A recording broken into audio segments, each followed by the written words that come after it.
ಕಳೆದ ಲೋಕಸಭಾ ಚುನಾವಣೆಯಲ್ಲಿ ನಿಮ್ಗೆ ಗೊತ್ತಿರಬಹುದು, ನಾವು ಯಲಹಂಕದಿಂದ ಟಿಕೆಟ್ ಕೇಳಿದ್ವಿ, ಅಲೋಕ್ಯ ಸಂಘಟನೆಯನ್ನು ಮಾಡಿದ್ವಿ. ಹೈಕಮಾಂಡ್ ಟಿಕೆಟ್ ಡಾಕ್ಟರ್ ಸುಧಾಕರ್ ಅವರು ಕೊಟ್ಟರು. ಶಿರ್ಸಾ ವಹಿಸಿ ನಾವು ಕೆಲಸವನ್ನು ಮಾಡಿ ಯಲಹಂಕದಲ್ಲಿ 86,000 ಲೀಡ್ ಕೊಟ್ವಿ. ನಾವು 86,000. ಮುಂದಿನ ವರ್ಷ ಸುಧಾಕರ್ ಅವರು ಕೊಟ್ಟರೆ ತಿರ್ಗಾ ಅವ್ರಿಗೆ ನಾವು ಕೆಲಸ ಮಾಡ್ತೀವಿ. ದೂಸರ ಮಾತಾಡೋದೇ ಇಲ್ಲ. ನಾವು ಹೈಕಮಾಂಡ್ ಏನ್ ತೀರ್ಮಾನ ತಗೊಂತದೋ NDA ಆ ತೀರ್ಮಾನಕ್ಕೆ ಬದ್ಧವಾಗಿ ನಾವು ಮತ್ತೆ ಸುಧಾಕರ್ ಅವರು ಮಾಡ್ತೀವಿ. ಸುಧಾಕರ್ ಅವರ ಅವಶ್ಯಕತೆ ದೇಶಕ್ಕಿದೆ. ಯಾಕೆಂದ್ರೆ ಇಲ್ಲಿ ಮಂತ್ರಿಗಳಾಗಿ ಕೆಲಸವನ್ನು ಮಾಡಿರ್ತಕ್ಕಂಥ ಅನುಭವ ನಮ್ಮ ದೇಶದ ಜನತೆಗೂ ಕೂಡ ಸಿಗಬೇಕು. ಮುಂದೆ ಅವರು ಮತ್ತೆ ಲೋಕಸಭಾ ಸದಸ್ಯರಾಗಿ ಅಲ್ಲಿ ಮಂತ್ರಿಯಾಗಿ ಕೇಂದ್ರದಲ್ಲಿ ಇಂಥ ಯುವಕರನ್ನ ಇಲ್ಲಿ ಬೆಳೆಸ್ತಕ್ಕಂಥ ಕೆಲಸವನ್ನ ಮಾಡ್ತಾರೆ ಅಂತಕ್ಕಂಥ ವಿಶ್ವಾಸ ನನಗಿದೆ. ಇನ್ನೂ 2.5 ವರ್ಷ ಸಮಯ ಐತೆ ವಿಧಾನಸಭೆ ಚುನಾವಣೆಗೆ. 2.5 ವರ್ಷಕ್ಕೆ ಮೊದಲೇ ಯಾರು ಜನ ಸೇರಿ ಕಂಬಳಿ ಕೊಡೋದು, ಊಟ ಹಾಕೋದು ಇವೆಲ್ಲ ಮಾಡಲ್ಲ. ಕೊನೆ 6 ತಿಂಗಳಿದ್ದಾಗ ಮಾಡ್ತಾರೆ.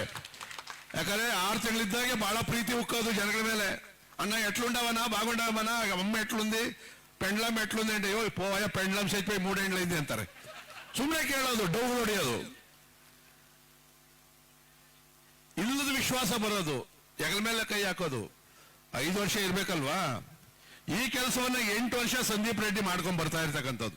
ನಾನು ಯಾವತ್ತೂ MLA ನಿಲ್ತೀನಿ ಅಂತ ನನ್ನ ಹತ್ರ ಹೇಳಿರ್ಲಿಲ್ಲ.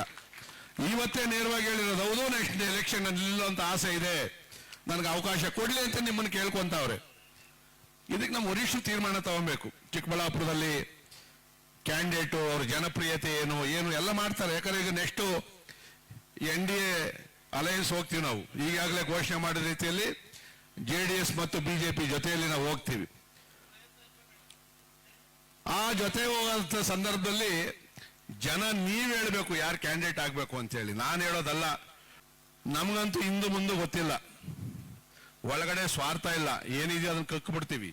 ಸಂದೀಪು ಸ್ವಲ್ಪ ಹಂಗೇನೆ, ಒಂದೊಂದ್ಸರಿ ನಿಷ್ಠೂರ ಆಗ್ತೀವೇನೋ, ಆದ್ರೂ ಕೂಡ ಅಂತವ್ರನ್ನ ನಂಬಬೇಕು, ನೇರವಾಗಿ ಮಾತಾಡೋಂಥವ್ರು ನಂಬಬೇಕು. ಒಳಗಡೆ ವಿಷಯ ಇಟ್ಕೊಂಡು ಮೇಲ್ಗಡೆ ಬೆಣ್ಣೆ ಮಾತಾಡೋಂಥವ್ರು ನಂಬಕ್ ಹೋಗ್ಬಾರ್ದು. ಈ ಜನಗಳಿಗೆ ಅರಿವು ಬರಂಗ್ ಮಾಡ್ಬೇಕು. ಈ ಜನನ ಹಂಗೆ ಸಂದೀಪನ್ನ ಕಂಬಡಿಸ್ತಾನು ತೀಸ್ಕೊಂಟಾಮು, ಹಿಂಗೋಗ್ರಿಸ್ತಾನು ತೀಸ್ಕೊಂಟಾಮ, ಹಂಗಲ್ಲ. ಇವ್ರ దగ్గರನ ತಗೊಳ್ರಿ, ಆದ್ರೆ ನಿಮಗೆ ಸೇವೆ ಮಾಡುವಂತವ್ರನ್ನ ಆಯ್ಕೆ ಮಾಡ್ಕೊಬೇಕು. ಖಂಡಿತವಾಗಿ ಕೂಡ ಒಬ್ಬ ಯುವಕರಿಗೆ ಖಂಡಿತವಾಗಿ ಕೂಡ ನಮ್ಮ ಲೋಕಸಭಾ ಸದಸ್ಯರ ಜೊತೆಯಲ್ಲೂ ಮಾತಾಡ್ತೀನಿ, ನಮ್ಮ ಜಿಲ್ಲಾ ಅಧ್ಯಕ್ಷರ ಜೊತೆಯಲ್ಲೂ ಮಾತಾಡ್ತೀನಿ. ಯಾಕಂದ್ರೆ ಅವರೆಲ್ಲ ಆಶೀರ್ವಾದ ಬೇಕಾಗ್ತದೆ. ನಮ್ಮ JDS ವರಿಷ್ಠರ ಜೊತೆಯಲ್ಲೂ ಮಾತಾಡ್ತೀನಿ. ಇಂಥ ಯುವಕರನ್ನ ಬೆಳೆಸಿ ಮುಂದೆ ನಮ್ಮ ಜೊತೆಯಲ್ಲಿ ವಿಧಾನಸೌಧಗೆ ಕಳಿಸುವಂತ ಕೆಲಸವನ್ನ ಮಾಡಲಿ ಅಂತ ಹೇಳಿ, ಯಾಕಂದ್ರೆ ಹೈಕಮಾಂಡ್ ತೀರ್ಮಾನ ಅದು, ನಾನು ಏನು ಹೇಳಿದ್ರು ಕೂಡ ಆಗ್ಲಿ ಅಂತಕ್ಕಂಥ ನನ್ನ ಒಂದು ಭರವಸೆಯನ್ನು ಕೊಟ್ಟು ಲೋಕಸಭಾ ಸದಸ್ಯರು ಬರಬೇಕಾಗಿತ್ತು ಡಾಕ್ಟರ್ ಸುಧಾಕರ್ ಅವರು ಇವತ್ತು ಪಾರ್ಲಿಮೆಂಟ್ ನಡೀತಾ ಇರೋದ್ರಿಂದ ಬಹಳ ಪ್ರಮುಖವಾದಂತ ಚರ್ಚೆ ಆಗ್ತಾ ಇರೋದ್ರಿಂದ ಅಲ್ಲಿದ್ದಾರೆ. ಕಳೆದ ಲೋಕಸಭಾ ಚುನಾವಣೆಯಲ್ಲಿ ನಿಮ್ಗೆ ಗೊತ್ತಿರಬಹುದು, ನಾವು ಯಲಹಂಕದಿಂದ ಟಿಕೆಟ್ ಕೇಳಿದ್ವಿ, ಅಲೋಕ್ಯ ಸಂಘಟನೆಯನ್ನು ಮಾಡಿದ್ವಿ. ಹೈಕಮಾಂಡ್ ಟಿಕೆಟ್ ಡಾಕ್ಟರ್ ಸುಧಾಕರ್ ಅವರು ಕೊಟ್ಟರು. ಶಿರ್ಸಾ ವಹಿಸಿ ನಾವು ಕೆಲಸವನ್ನು ಮಾಡಿ ಯಲಹಂಕದಲ್ಲಿ 86,000 ಲೀಡ್ ಕೊಟ್ವಿ. ನಾವು 86,000. ಮುಂದಿನ ವರ್ಷ ಸುಧಾಕರ್ ಅವರು ಕೊಟ್ಟರೆ ತಿರ್ಗಾ ಅವ್ರಿಗೆ ನಾವು ಕೆಲಸ ಮಾಡ್ತೀವಿ. ದೂಸರ ಮಾತಾಡೋದೇ ಇಲ್ಲ. ನಾವು ಹೈಕಮಾಂಡ್ ಏನ್ ತೀರ್ಮಾನ ತಗೊಂತದೋ NDA ಆ ತೀರ್ಮಾನಕ್ಕೆ ಬದ್ಧವಾಗಿ ನಾವು ಮತ್ತೆ ಸುಧಾಕರ್ ಅವರು ಮಾಡ್ತೀವಿ. ಸುಧಾಕರ್ ಅವರ ಅವಶ್ಯಕತೆ ದೇಶಕ್ಕಿದೆ. ಯಾಕೆಂದ್ರೆ ಇಲ್ಲಿ ಮಂತ್ರಿಗಳಾಗಿ ಕೆಲಸವನ್ನು ಮಾಡಿರ್ತಕ್ಕಂಥ ಅನುಭವ ನಮ್ಮ ದೇಶದ ಜನತೆಗೂ ಕೂಡ ಸಿಗಬೇಕು.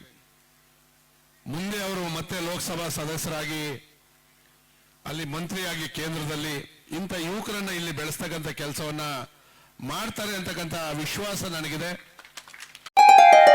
ಗ್ರೇಟ್ ಇಂಡಿಯಾ ಎಲೆಕ್ಟ್ರಾನಿಕ್ಸ್ ವತಿಯಿಂದ ನಮ್ಮ ಎಲ್ಲಾ ಗ್ರಾಹಕರಿಗೆ ಶುಭಾಶಯಗಳು. ನಮ್ಮಲ್ಲಿ ಎಲ್ಲಾ ಬಗೆಯ ಎಲೆಕ್ಟ್ರಾನಿಕ್ಸ್ ಮತ್ತು ಗೃಹ ಬಳಕೆಯ ವಸ್ತುಗಳ ಮೇಲೆ ಆಕರ್ಷಕ ಫಿನಾನ್ಸ್ ಸೌಲಭ್ಯದೊಂದಿಗೆ ಭಾರಿ ಡಿಸ್ಕೌಂಟ್ ನೀಡಲಾಗುತ್ತಿದೆ. ನಿಮ್ಮ ಮನೆಯನ್ನು ಮತ್ತಷ್ಟು ಸುಂದರಗೊಳಿಸಲು ನಗರದಲ್ಲಿ ನಂಬರ್ 1 ಶೋರೂಮ್ ಆದ ಗ್ರೇಟ್ ಇಂಡಿಯಾ ಎಲೆಕ್ಟ್ರಾನಿಕ್ಸ್ಗೆ ಇಂದೇ ಭೇಟಿ ಕೊಡಿ. ಗುಣಮಟ್ಟದ ವಸ್ತುಗಳು, ಉತ್ತಮ ಸೇವೆ, ರಿಯಾಯಿತಿ ದರಗಳು. ಇಂದೇ ಭೇಟಿ ಕೊಡಿ. ಗ್ರೇಟ್ ಇಂಡಿಯಾ ಎಲೆಕ್ಟ್ರಾನಿಕ್ಸ್, ಅಮೀರ್ ಬಾಬಾ ದರ್ಗಾ ಹತ್ತಿರ, ದಿಬ್ಬೂರ್ಹಳ್ಳಿ ರಸ್ತೆ, ಸಿಡ್ಲಘಟ್ಟ. ಕರೆ ಮಾಡಿ 8861043315.